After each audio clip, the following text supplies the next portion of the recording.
Hello বন্ধুরা, তোমরা সবাই কেমন আছো? আশা করি সবাই ভালো আছো। দেখো, আমি অনেকগুলো তেলের মধ্যে বেশ আলুগুলোকে ভাজা করেছি। দুটো আলু কেটে চৌকোর করে ভাজা করে নিয়েছি। জানো আমি কি বানাবো?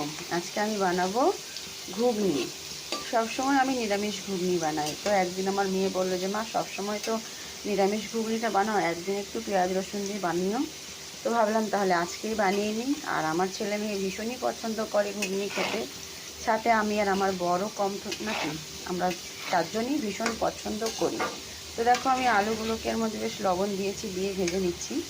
এরপর আমি এখানে দিয়ে দিচ্ছি কিছুটা হলুদ গুঁড়ি। বেশ আলুটা একটু গায়ে হলুদ না করলে আলুটা ভালো লাগে না দেখতে। সমস্ত কিছু একটু পারফেক্ট না হলে ভালো লাগে না, তাই না? তো দেখো, আমি আলুগুলোকে ভাজা করে দিচ্ছি। প্রায় ভাজা হয়ে গেছে। আলুগুলো খুব তাড়াতাড়ি গলে যায়, দেখো একদম গলে গেছে। তো এবার আলুগুলো তুলে নেব। আলুগুলো তুলে নেওয়ার আগে তোমাদের দেখিয়ে, দেখো আমি মটরগুলো সেদ্ধ করে নিয়েছি। ভেবেছিলাম আজকে তোমাদের সাথে রেসিপিটা শেয়ার করব না, কিন্তু ভাবলাম না, একটু করেই নিই। যেহেতু আজকে আমি পেঁয়াজ রসুন দিয়ে বানাবো, তো এখানে দুটো মিডিয়াম সাইজের পেঁয়াজও আলুর মতন চৌকো চৌকো করে কেটে নিয়েছি ঝটপট ঝটপট করে।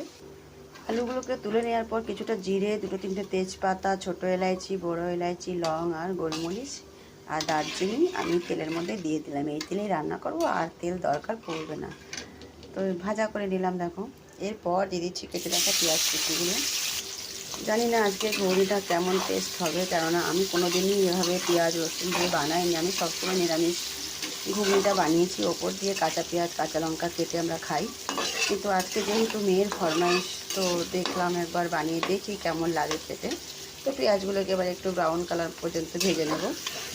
এদিকে দেখে নাও, মিডিয়াম সাইজের দুটো টমেটো আমি ঠিক আলু পেঁয়াজের মতো করে চাকচাক কেটে নিয়েছি ছোটো করে। টমেটো না দিলে আর তরকারিটা কি ভালো লাগবে বলো?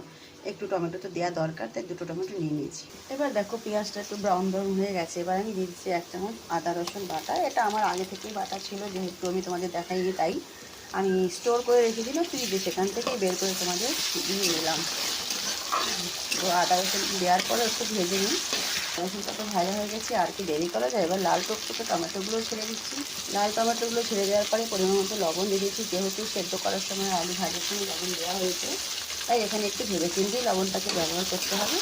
লবণটা দেওয়ার পরে আর কি দেরি করা যায়, ঝটপট করে একটু নেড়ে চেড়ে দিই, তাতে টমেটোটা একটু গলে যাবে। ভিডিওটা সম্পূর্ণ দেখার চেষ্টা করি বন্ধুরা, স্কিপ করে যাবে না কেউ।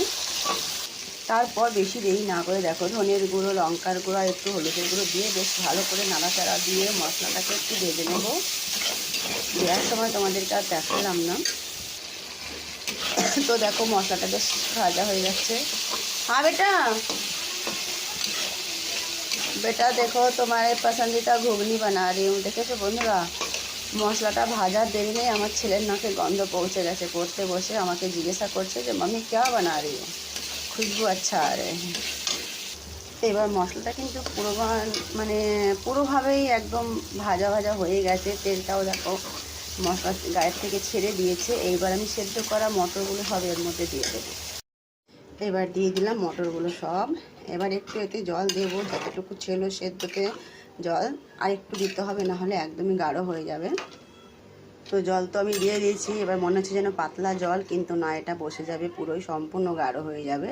সেই জন্য একটু পাতলা রাখবো। এর আগের বার বানিয়েছিলাম একদম ঘন হয়ে চাকচাক হয়ে গেছিলো, তাই আজকে একটু জলটা বেশিই দিয়ে দিলাম।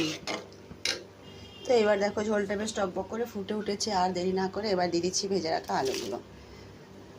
আলুগুলো দেওয়ার পরে বেশিক্ষণ রাখা যাবে না, আলুগুলো একদম গলে যায়। তো এইবারই আমি গ্যাসটা আগে বন্ধ করে দেবো, এর মধ্যেই ঝোলটা একদম গাঢ় হয়ে যাবে। ঘুগনি রান্নাটা সম্পূর্ণ হয়ে গেছে। এবার দিয়ে দিচ্ছি একটু ভাজা মশলা, ঘরে যেটা আমি তৈরি করে রাখি। আর ঘুগনিটাকে একটু সুস্বাদু করার জন্য দিয়ে দিচ্ছি একটু বিট লবণ। যেহেতু আমি লবণ আগেও দিয়েছি, তাই কম দিচ্ছি। দিয়ে এবার একটু নেড়ে চেড়ে ঢেকে রেখে দেবো। আমার ঘুগনিটা রেডি হয়ে গেছে। বন্ধুরা, তোমরা কারা এভাবে ঘুগনি বানাও অবশ্যই আমাকে বলবে কমেন্টের মাধ্যমে।